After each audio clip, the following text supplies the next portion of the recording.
everybody, and welcome to Conversations with Linda Season 4. Oh, I've been missing you all. I can't wait for us to have these good conversations that we have. Y'all know how it is.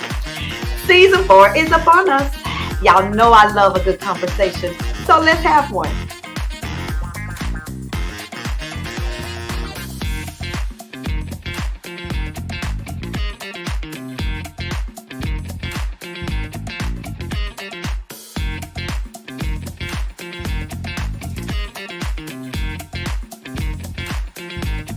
On today's Conversations with Linda, I have a local Memphis couple. Now, Memphis, you know them, but I know that our viewers around the country may not. They are homegrown, Memphis grown. Right here, it's a love story that we're going to talk about today. Conversations with Linda, welcome to the show, Tim and Shaneá Mason. Hey, y'all. Pastor Linda, Dr. Linda. You know, I go by it all. Welcome. I have been wanting to have a conversation with you all for a while now. Yep. And, circumstances wouldn't allow us, but we made it. And you all are opening for season 4. So, as I was saying in the introduction, I know the local Memphians know Tim and Shaneá. However, we've got viewers around the country and they don't know you all. So would you just kind of introduce yourselves individually and tell them just a little bit about you so that they can feel like, oh yeah, I know Tim and Shaneá. Well, I am Shaneá Mason. I am not originally from Memphis, actually. I was raised in Memphis, but I was born in Michigan. What else? And you've been on the show before. I have been on the show before, probably season 1. I think I was one of the earlier seasons when it was still virtual. So I did one of the seasons or a series about father issues or daddy issues. That's right. So I did do that. And so I am back now. I am back not as a single person, but as a married person. So. Yeah. So come on, Tim. I'm Tim Mason. I am a Memphis native. I'm a musician. You're not just a musician. I'm a musician. Come on. I mean, y'all, he's being modest. So modest. He's being modest. I'm a musician. I'm a father. And you probably have seen Tim, didn't know it was Tim. For those of you around the country, I mean, you've played for some of the greatest. Especially in the gospel industry. That's really your niche, right? Yes. And so tell us some of the people you played for. Come on, name drop. Name drop. Kurt Carr, Jacqueline Carr, Sean Mitchell, Donnie McClurkin. Come on now. Today. Or last week. So but yeah. Yeah, some of the greats in the gospel industry. So I just wanted them to, know a little bit for those, because I always have to remember there's our Memphis folk and then there's our chit-chatters there. Yeah. So let's start here because this is about your love story. How did you all meet? So I'm gonna tell the true story. Okay. I'm gonna tell the true story. So years ago, so I used to sing with a community choir. I used to sing with Andrew Knox and New Change, and I've sang with Andrew since I was 16 years old. Wow. I started off singing with Andrew when I was in high school. I went off to college. I came back. When I came back from college, of course, things changed. Different musicians, different everything. So Tim was one of the musicians for Andrew Knox and New Change, and so there was always this talk about people wanting to talk to the tall, dark-skinned soprano. Oh. So I've always, the person I am, the to myself, individual, naturally introverted, I've always been that person. I've always gone to rehearsal. I leave. I don't talk to people. Okay. If I don't know you, I don't talk to you. But I would always hear this musician who liked this dark-skinned soprano girl. And I'm like, who? And so when they finally told me who this musician was, again, this is me giving the story well before we even officially met. Okay. So kept hearing this story about this musician who wants to talk to this tall soprano girl. So they finally showed me who this musician was. And I was like, child, I don't do musicians. I don't do people on the scene. Like I saw this little thing on social media, this little clip that said compensation being given for those who have dated a musician. Listen, for real. And so like if you in the church world, you really know. For real. Okay. For real. And so I've always been that way. Like I've never wanted to to be with somebody who's in the forefront. I don't Gotcha. like all the attention. I don't like always having to be this certain person. So I was like, yeah, he do too much. You know, Okay. he's always here. Everywhere I go, every program, every whatever, I see him. Okay. So I was like, yeah, that ain't it. So how did y'all So meet? fast forward. Okay. Well, we met, you know, as a musician. Uh-huh. So Okay. knowing him as a musician. Then years passed, a couple of years ago, he would always like DM me, but it was never trying to. You were in her DM. You know, because you know this true, right? Okay. Okay. So it never, so him in my DMs was never him trying to court me or date me. Okay. It was literally like everybody, if you know Chloe, you know she's an attention or a person, people person. Chloe is her daughter. Chloe is my daughter. So she grabs attention My daughter. just from meeting her. And so, you know, having her around and stuff like that, that was always the attention grabber. Okay. Oh, your baby. Oh, I saw Chloe. Or he would message me and be like, yeah, it was always the daughter. And I was like, yeah. And so Chloe used to call him Stranger Danger. So from the time she met him, because my baby always knew if I didn't introduce you, then they're a stranger. So whenever she would see him, she was like, Mommy, that's Stranger Danger. You don't talk to him because that's Stranger Danger. So he would always, that was the running joke for years. Like, I saw Stranger Danger today. Okay. And he would DM me. And I was like, okay, I would laugh, kiki, and I would just go on by my business. Okay. So the DMs persisted. And then they started becoming more in the forefront. Like, if you're available, I would like to take you out. Or if it was this, or if it was that. And so I would always shoot it down. I would always shoot it down. Always. And so Tim, at what point, what are you thinking as you're getting shot down? He never I was stopped. just, you know, You just lived to do it. You just lived to try another day. And then, you know, You weren't gonna give I had up. a friend that was talking to a friend. Praise God. So that, so this is more recent. Okay. This is November of 20. Well, what is it? It's 2020. This It's 2020. Okay, yeah. Okay. November 2020. So I had a friend. I was talking to a friend. I told a friend, hey, if her friend wanted to, you know, talk to me, I would talk to her. So word got back, and she jumped in my DM. Oh, But tell the story. I'm gonna Tell the true story. I heard from a little bird that you know, you've been talking about me. So that's what you said. That's true. So I did. So Okay. the friend of a friend came and was like, somebody likes you. Okay. So it was this whole story. I'm like, who? Who? So she says name. I was like, he been liking me. I was like, yeah, it's always been a thing. And so I did. I messaged him because the messages were already there. Like he was already messaging the invitation. Yeah, it was already there. He had already said, if you ever had a free moment, I would love to take you out. So tell me what that first date was like. Oh, the best thing ever, wasn't it? It was really good. I mean, amazing. Like we shut the our first date was at Ruth Chris. Okay, Ruth Chris. So, you know, I'm impressed. I told her I ain't made a reservation. She was like, "Oh, you bring out the big guns." Okay. You know, we got there about 30, and we were there until we were the last people there. They were literally putting chairs up, Okay. like they were Because y'all were just talking. We were, and the reason for us talking was because I'm a very direct person. So I had to tell him all of my reasons why I never wanted to talk to him, all of the stuff I knew about him, all of the stuff that I've heard about him, all the stuff that I've seen. So let's dive into that piece like right it was there. everything. How was that for you all? You know, now you're dating, but as you said, you know, you got the chatter, you got the gossip. I don't know at what point it got out, but I do remember somebody saying, "You heard about Tim and Shaneá dating?" By that time, we was probably like 9 months. Yeah, and I'm sure by the time I heard it was really long gone. But how was that? You all have dated other people, and you're right, because you know I'm from Dallas, so for me, Memphis is small. You know, everybody knows everybody. Especially if you're in church. Especially if you're in church. Everybody knows everybody, or they're related to somebody and all that. And so it's hard to have a clean slate when you're in such a small city. Yeah. Where everybody. So how was that for the two of you? I think time gave time to you know, give the progression of a clean slate. Okay. So there was no Tim did this, no Shaneá did this. It was time over that. So by the time we went public, you know, we weren't hiding, we were just private. You know, so it wasn't like we were. They weren't hiding, but dating, you know, I love that. Dating, Okay. You know, we weren't, you know, just publicizing. Yeah. We were dating, you know. I think we were posting. She posted a picture when we went to the Grizzlies game early on. You know, okay. My leg was in it. You know, just little subtle hints. But I think over time it gave that. Oh, okay, this, you know, Tim was a changed guy. You know, Shaneá ain't dealing with nobody.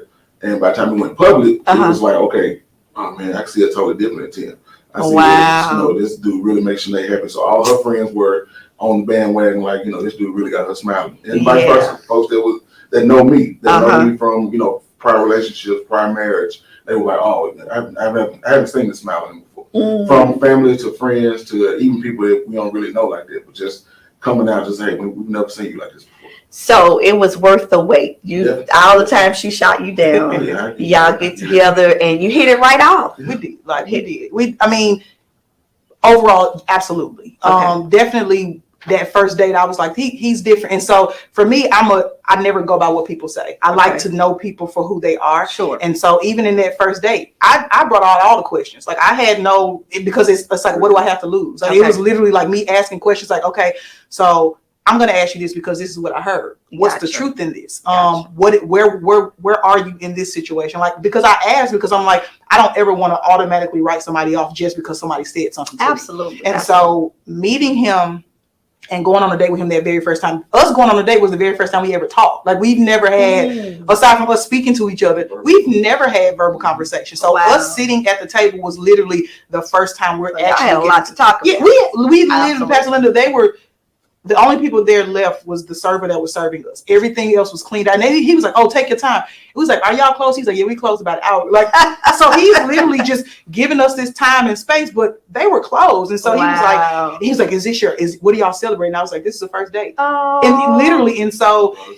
he did. Oh, that's so like sweet. He really did. It's a love story. So it was very refreshing. It was a refreshing experience because I was able to see who he was without seeing who he was based on other people's perception. Sure. And so I've always heard the core of Tim is a very kind person. The core of Tim is very sweet, but it was all of the other stuff where I was like, a lot of that other stuff is just too much for me. Gotcha. And so I brought all that up. I was like, okay, so we're going to get to that because I have a question about that. So, Tim, you've been DMing her, then, if things progress, when did you know you were in love with Shaneá? All right, so first day. I did the first day. I was like, I think I'm feeling really down on it. I told my friend, I was like, hey, the first thing is we both told each other, like, hey, we talking to somebody else. We were in, in not a relationship. We were talking to other people. So, we were open about that. So, but at that point, I was like, okay, it's time to like go and start turning the table, doing other things. And I say a couple of months in, I got the date in my phone somewhere.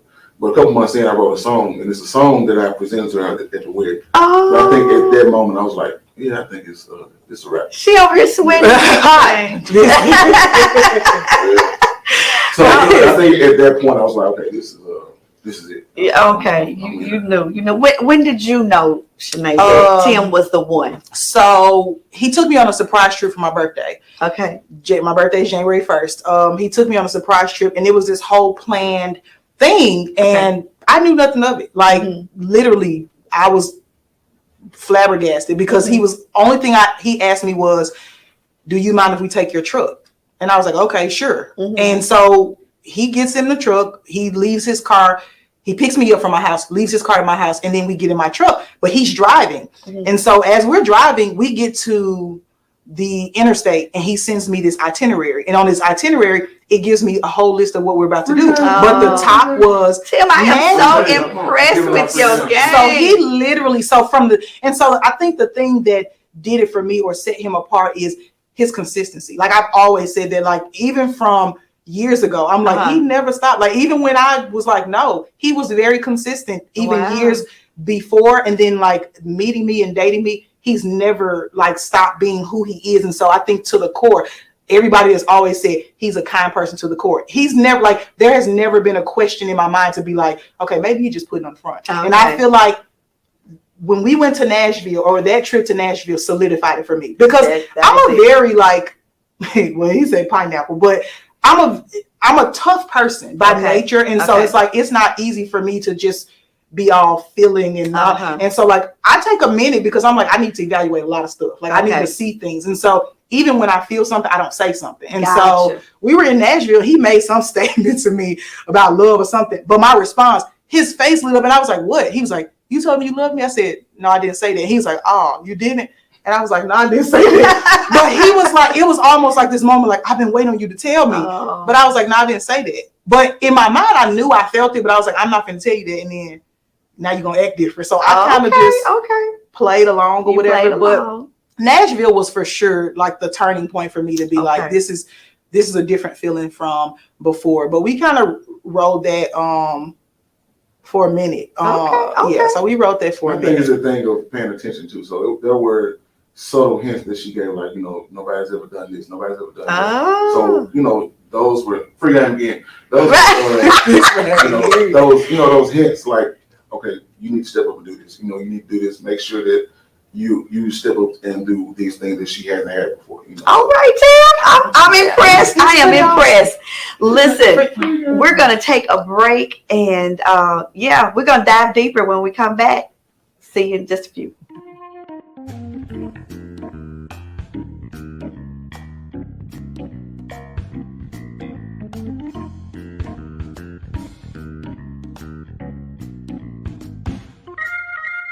What we got? What we got?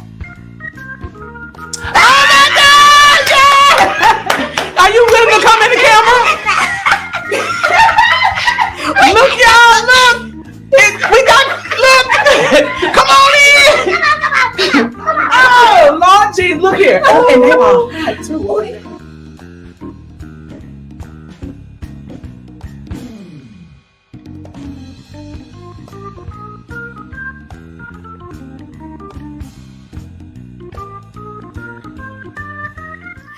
Welcome back to Conversations with Linda. I am having a fascinating conversation with Tim Mason and Shaneá Mason. We are celebrating love today.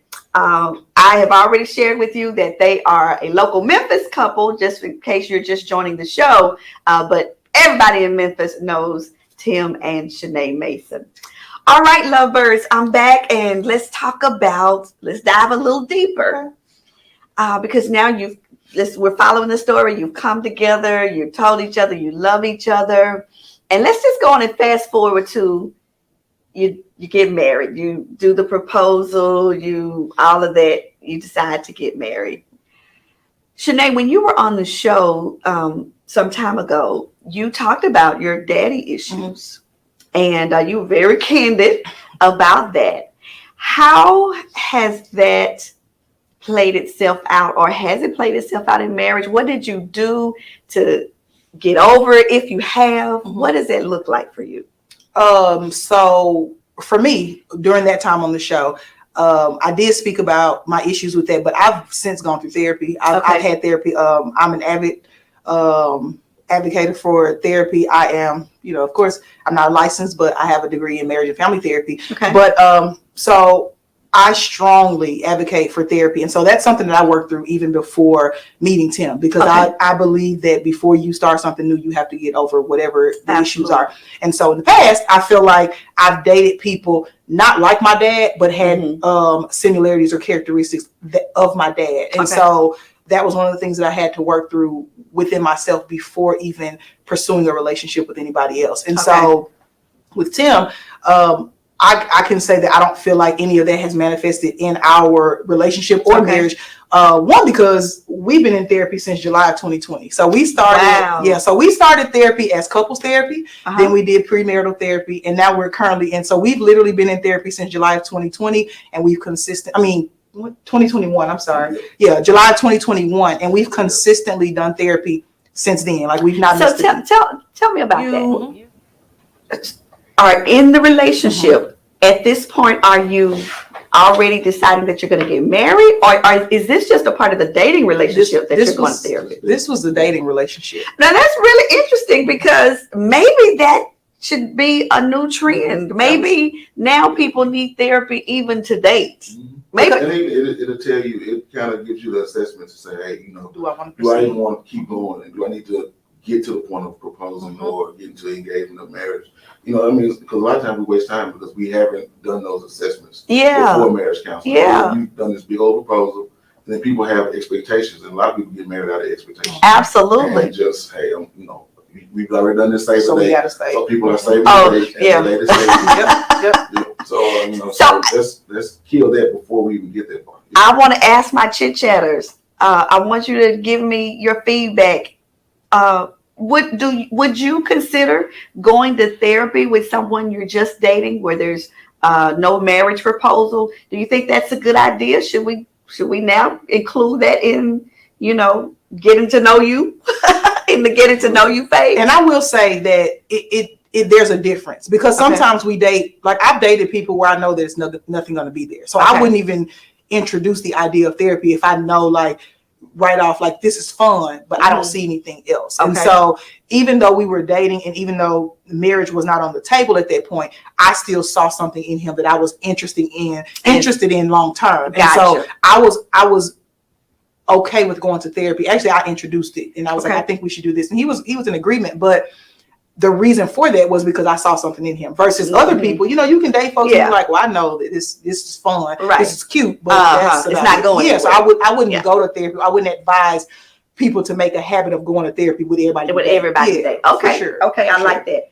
So I asked you about your dating issues, or your daddy issues. Let me say that. But Tim, on the first part, before we went to commercial, Shaneá was alluding to, everybody was saying Tim is great at the core. So which said that there's on the periphery, there's some stuff, right? So can we talk about that for a minute? So what things, if you will, I'm not asking what people, I'm saying what issues did you have to address to be ready for a marriage, and for marriage in particular to Shaneá? Bigger issues were, like, I was a ladies' man, like, I never settled, and instead of, I had an issue with where I saw a problem, instead of me killing the problem or just getting out of the relationship, I was finding the next while still in the now. Okay. And then that became an issue, and it got found out, and it's the next thing, Okay. So that was, that had become a trend. Like, it was something I had been doing for a long time. And comfortable doing. So it was okay, we got to break this thing. We got to break this thing from the root. So counseling help. Self-check. Then did you know that?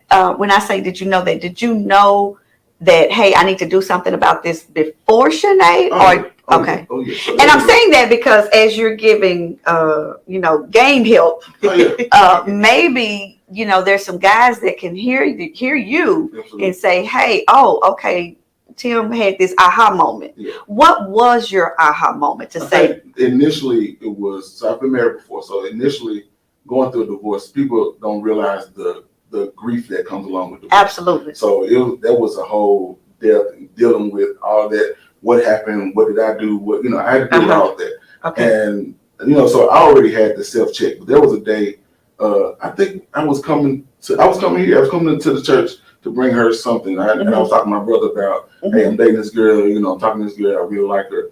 He's like, hey, let me talk to you. And he's like, every woman's like a Coke can.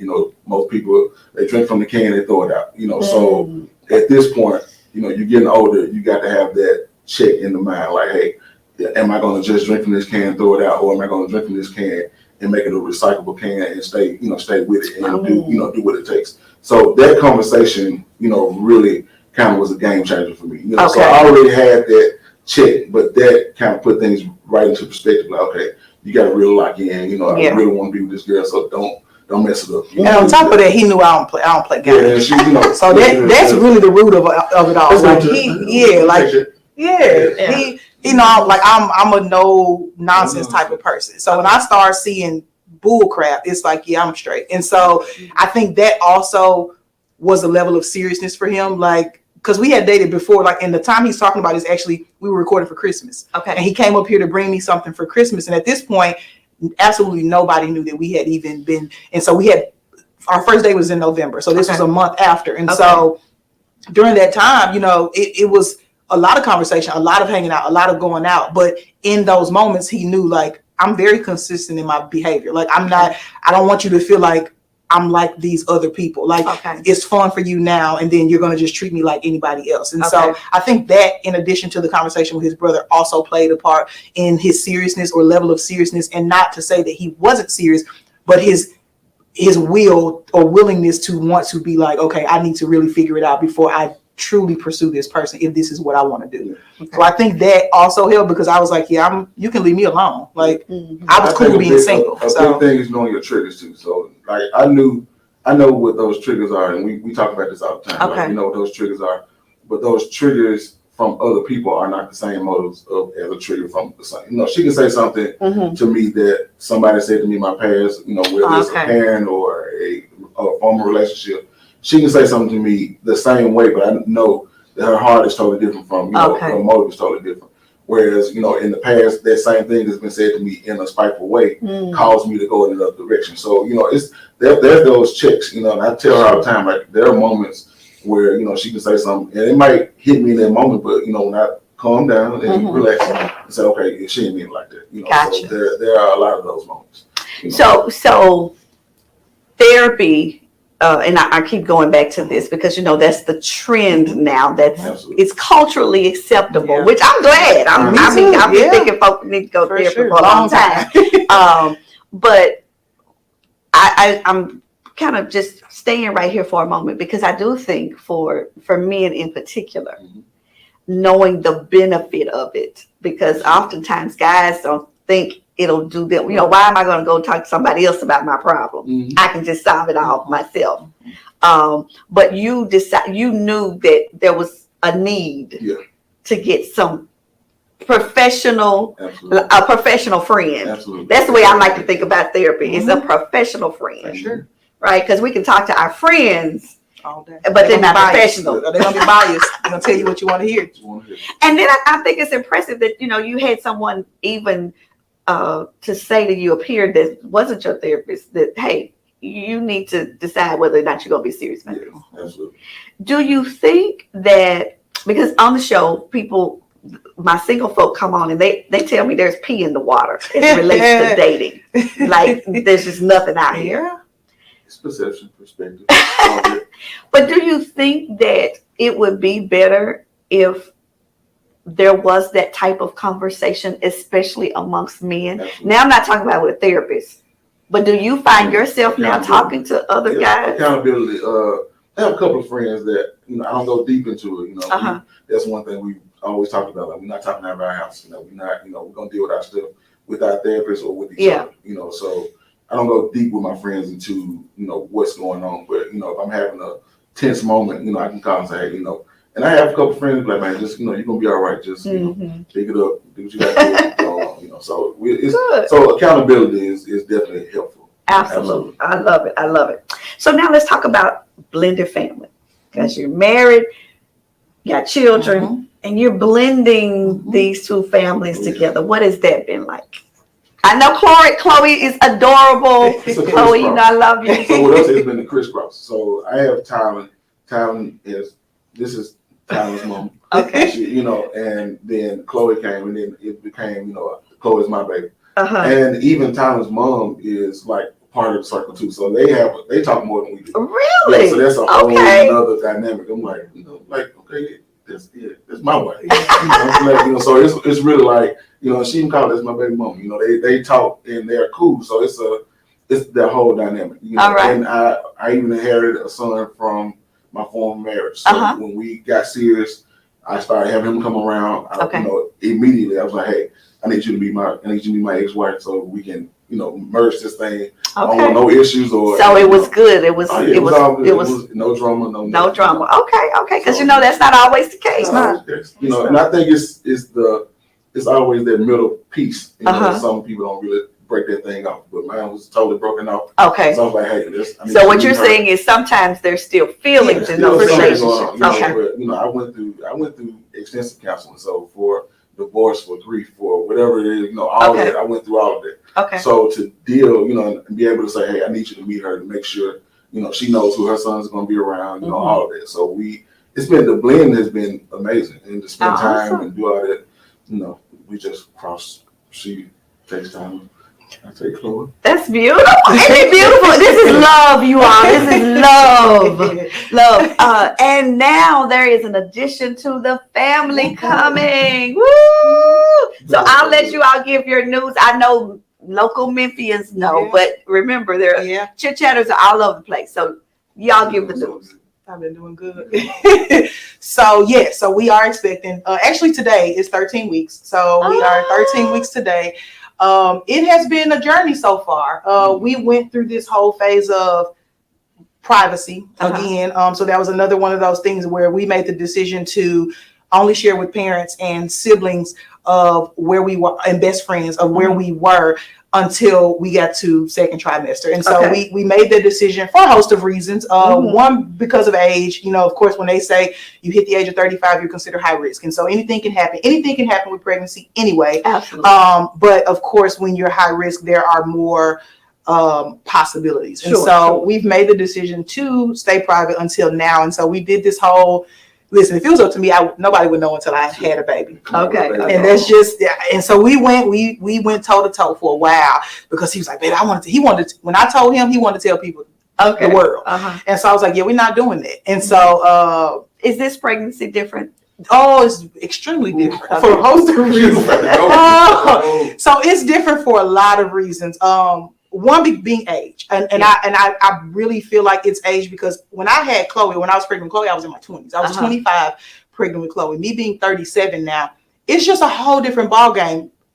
Dr. Linda, I have been sick, so I'm thankful to God. Like right now, me standing like this, but I was sick every day from the time that I found out I was pregnant. So if you go back and look at church clips of me singing, it wasn't me up there angry. It wasn't me up there mad. I was dying in the inside, trying to be as normal as possible. But I was struggling. And so it was like, I had to eventually get to the place of expressing to people because I'm like, I can't really do, like, I can't do what y'all want me to do at this point. Like singing is what I love. Singing is my passion. But I couldn't give what I would normally give because I was like, this different. And so I was sick. So coming to church and doing 10 o'clock service, but we would be here at 9. I'm sick from the time I wake up, going through a whole service sick, and then I would go home and I would go to sleep. And so this was the whole, probably until about 2 weeks ago, roughly 2 weeks ago is when I started feeling the shift. Like I was like, okay, I'm well, like I feel good. Like and I would call him like, baby, I don't feel sick today.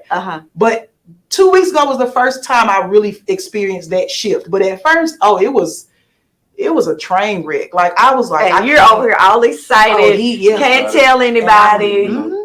And we've been going through. Yeah, we've been going through. He's been phenomenal. Like he hand and foot. So we've had this running joke about. So I've always loved French fries. French fries has always been my favorite food forever.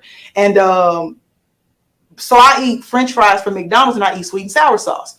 So before we even told people we were pregnant, he was like, y'all, how weird is it to eat French fries with McDonald's? So like, of course, social media wise, they're like, oh, somebody pregnant. So the whole time it's been this running joke, but I've always done it like as a child. And so I'm like, it had nothing to do with pregnancy, but that was the running joke. So then when people find out we were pregnant, they're like, oh, now we know why. I'm like, no, I've been doing this forever. But yeah, so it's just like, it's definitely different. It's absolutely different being pregnant in my 30s versus 20s. But even more so, it's different being, because I didn't experience pregnancy being married the first time. Not only was I not married, but at the time of finding out I was pregnant, probably a month or so after, I had to break up with Chloe's dad. So I went through probably 5 months of pregnancy by myself. So that was different. So just this experience overall is completely different from my first. So, and it's like one of those things where I tell them, like, I'll take the sickness because I like all the other stuff. Oh, that's so sweet. Yeah, so it's different. Yeah, that is so sweet. This is just too mushy. This is too mushy. Listen, we're going to take a commercial break and because it is just love overload right now. And we'll be right back.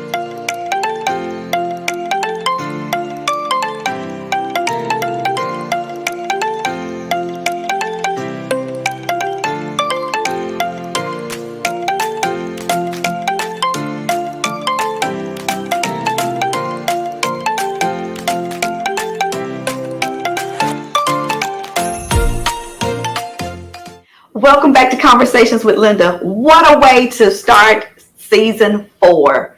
It is love overload in the studio today. I have with me Tim and Shaneá Mason, and they just all cute, lovey-dovey. I mean, it's still going on. Y'all still on the honeymoon too. I love it. I love it. So I want to ask a couple of questions, and then we're gonna have a lightning round with the two of you. Tim, what advice would you give to a young guy that's entering marriage? Always pay attention. Always, the things that you did to get them. We always say the things you do to get them, it's the same thing you got to do to keep them. But add to that, like keep, finding new ways and finding new things that your woman likes and adores and things. Oh, be attentive. Yeah, love it. I love it. And attention. Okay. So Shaneá, what advice would you give some female that's feeling like, because you're 37, that's feeling like, okay, I'm in my 30s and I have not found anybody. And, feeling that, and if I do find somebody, it's going to be too late to even have a baby. Women start to feel all of that. Me. Yeah. What would you say? So I would definitely say don't rush or don't force, because the biggest issue in situations like that is sometimes we get in situations and we just become stagnant, or we expect things to work because we don't want to start over. Don't want to start over. That's okay to start. Yeah, it's okay to start over. I love it. Yeah, because I had, I was engaged. I was engaged a year and a half before I even met him, and so I had to start over. I had to get to a place of being okay with that. Because I went through that phase of I'll be single forever. I'm straight. I don't want to even try again. And so you have to be comfortable within yourself to know that just age doesn't stop love. Age doesn't stop progression. And so just because you're getting older in age doesn't mean that your life stops. Yeah. And so also speaking and manifesting into your life. What you get is what you say is sometimes what you get. So if you say that you're not going to have it, if you say that there are no good ones, if you say that they'll never find you, then they won't. But if you expect certain things and if you gravitate towards those things, then you're more susceptible to receiving that. And so I definitely say don't give up, but take your time and be patient in those situations. I think the reason the two of you are celebrated so, one is because you all are just individually great people, and you're well loved individually, but even coming together, it does give hope that, you can find the right one and you can recover from mistakes and all of that and make it work and have something really beautiful. Absolutely. Listen, chit chatters, those of you who are saying, is it ever going to happen? Tim and Shaneá are testimonies, witnesses that love will find you, So, okay, got some lightning round questions I want to ask you. Tim, what is Shaneá's idea of a perfect date night? Dressing up, put on some clothes, and going to eat. That's one of them. Okay. Or her real perfect one is just anything that I can plan without her having to plan. Okay, that's good. Intentional and saying, hey, I got this already done. Just put your clothes on. That's my absolute favorite. That's your absolute favorite. It is because I'm so used to always having to do everything. Gotcha. And so to know that he can do it and I don't have to say anything is probably the best thing ever. Okay. What is Tim's love language, Shaneá? Words of affirmation. Okay. Words of affirmation. Now, is that difficult for you? Because you're one of those, I'm just going to say what I feel. But normally when we're that kind of person that I'm just going to say what I feel, it tends to lend itself to being frank as it relates to criticism. So it's not difficult for me because that's also my love language. So it's easy to do because it's a reciprocal. So it's like, in order to get it, you have to also give. And so that's one of the things that we sat and talked about in our first date. Knowing that and understanding love languages is important for me. Okay. And so to know that we had the same love language or shared the same love language, it was easy. So it's not hard. Okay. Shaneá, if Tim could be anything, and I really thought about this question because I really want to know if you knew, if he could be anything else other than an accomplished musician, what would he be? A musician.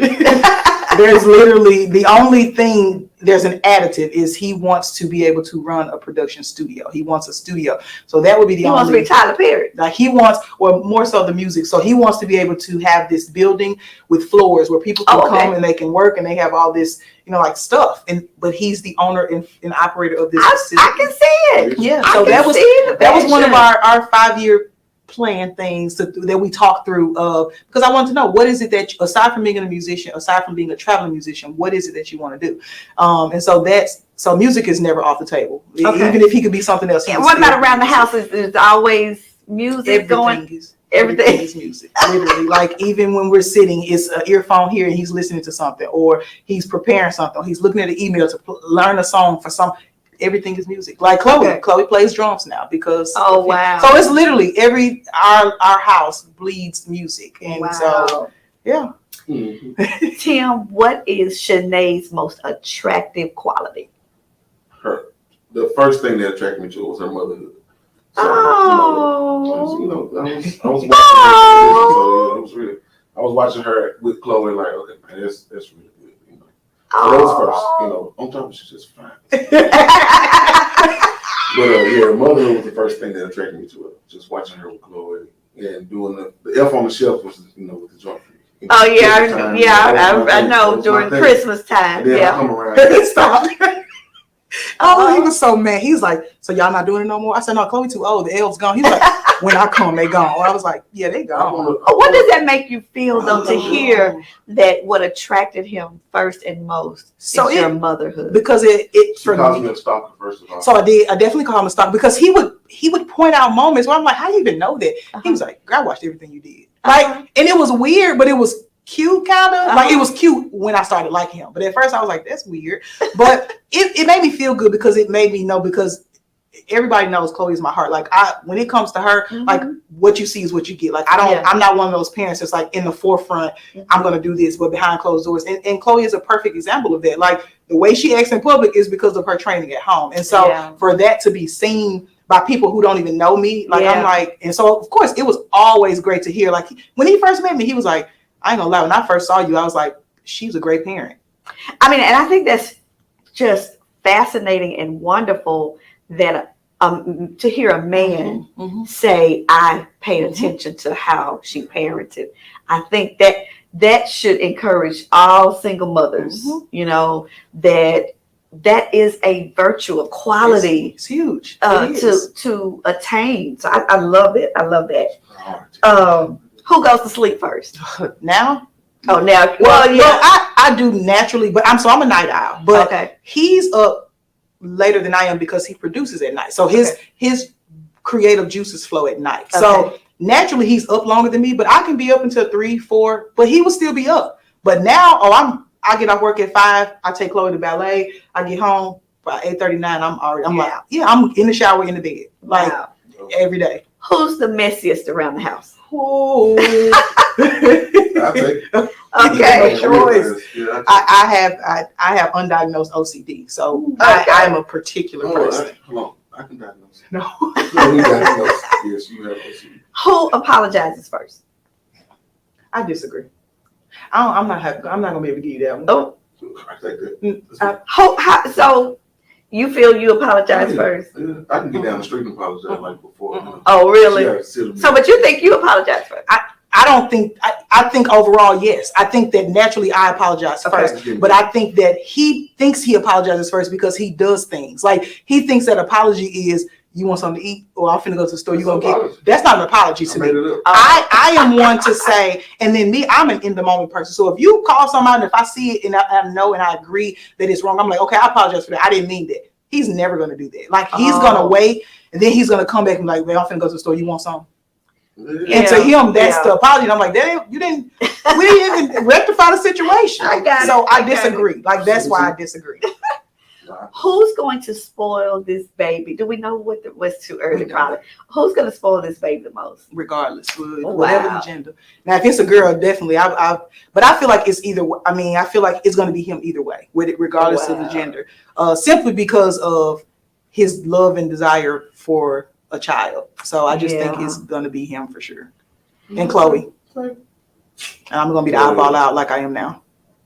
I just think it's just beautiful. It's just love overload. Y'all just, this is cool. So where do you go from here? I know you're gonna have a baby and all that, but what's the big vision for Tim and Shaneá? Find another house for this growing family. So I know that for him, so just like we talked about his desires for his studio and stuff, he wants me to go back and get my licensure. Yes. So I know that that's something, because he wants me to private practice. He wants me to, and so I don't mind doing it, but school burned me out so bad to the point where I was just I didn't know you would do that. Your specialty was marriage and family. Mm-hmm. So do you feel therapized by her? A lot. Yeah. I get that from my family he too. Says, we get in therapy sometimes, she be, they be having a whole nother conversation. I don't understand. I'm like, he'll say that, or like sometimes he'll make statements like, I just feel like I'm talking to you and I'm talking to the therapist. Yeah. And so, but I feel like I've done well with trying to mask that and talk to him as a wife versus talking to him, because I can go there real fast. Or I'll hit him with, so why do you feel that way? Or what makes you think? And then he'll be like, what do you mean? And so that is the ultimate therapy question. So why do you feel that way? I feel like I've done well with not doing that, but ultimately that's what he wants. I mean, I want it too, but I think for him, he's like, you do it so well. And he's like, you do therapy to your friends and family for free. You need to get paid. That's always him. Like you talk to, they call you and you be on the phone and you talking to them. Wow. And he was like, they need to pay you. And I'm like, but I do it because I love to do it. And so, for me too, when I have issues or, work related issues or whatever, I'm getting the question. She's gonna make sure I talk about it and get it out. So I won't go back and, it's important. So we're just about out of time, and I wanted to talk about the relationship and all of that. And I really do celebrate the two of you. I think it's beautiful that you found one another, and you did all of this therapy. And I mean, because what that says to me is that you were very intentional. Sure. And I believe that marriages suffer from the lack of intentionality. Sure. That we just think we're going to come together and get married and it's just going to work. No, you've got to be intentional to make it work. But Tim, I would love to have you back one day, because there's this piece to you of being this great musician, and Memphis is a musician's haven, right? And love to hear your thoughts on that, and then even just your wisdom to other up and coming musicians as well. So the other thing that I love about you is you have such a giving spirit. No church is too small. No church. You just Tim. I've been in Memphis 30 years, and you have been that way the whole 30 years that we've been here, and I celebrate that. And of course, you're our own. And so I can't go into that conversation, but I just want y'all to know, I was like, okay, now what does this mean? I know Tim plays for another church, but you can't be taking our girl. But I don't know if we've ever talked about this, but I called Bishop early on, like we were early on in dating. I called Bishop and told, hey, I'm dating somebody from your church. I'm not trying to take her from you. I'm not, I just wanted to know. And she holds Pastor Linda and Bishop in high regard. So I called Bishop like, hey, I'm talking to somebody from your church, and she looks at you as a father figure. So, I want to, just make sure that I know that I have your blessing. So. And can I tell you that before we leave the show, he told me, when you called, he told me, that, I just talked to Tim. That was a moment that was so impressive, beyond your music ability, beyond just knowing you as Tim. That was so impressive, because that doesn't happen often. And we do feel that our members are our family. And it really spoke volumes of, I'm serious about her. And if she's serious about her church and she honors her pastors, then that I need to have this conversation. Because you didn't have to do it. You could have said, we're grown, we do what we want to do. But that meant so much. Even, I gotta say, that when you all sent us the message about the baby and saying, hey, we want to tell you all before we make this public announcement, because I know y'all had done a photo shoot and all that. I thought, these two people are gonna go far because they understand honor. I know that's not celebrated so much in our culture today, For sure. but honor is a virtue that the Lord even Absolutely. takes a second look at. Mhm. And so I just know that you all are going to just do well, and the Lord is going to there's a certain favor on your life because you are the intentionality by which you have approached all of this. And so I just celebrate y'all. This is love. We're starting the season off with love. And y'all, when you see them out and about, okay, they just Look, got he to just go. be They wanna just touch can't keep their hands off of one another. Okay. Listen, we have run out of time, but we are never out of conversation. We want you to tune in each Sunday. Yeah, I'm back. Tune in each Sunday at 7 p.m. Central Standard Time for Conversations with Linda. Y'all know the pre-chat is every week at 6:30, but we look forward to a great season. We got some great guests, some fascinating guests that are coming on board, and so we want you to make sure you tune in each Sunday. All right, y'all have a blessed week.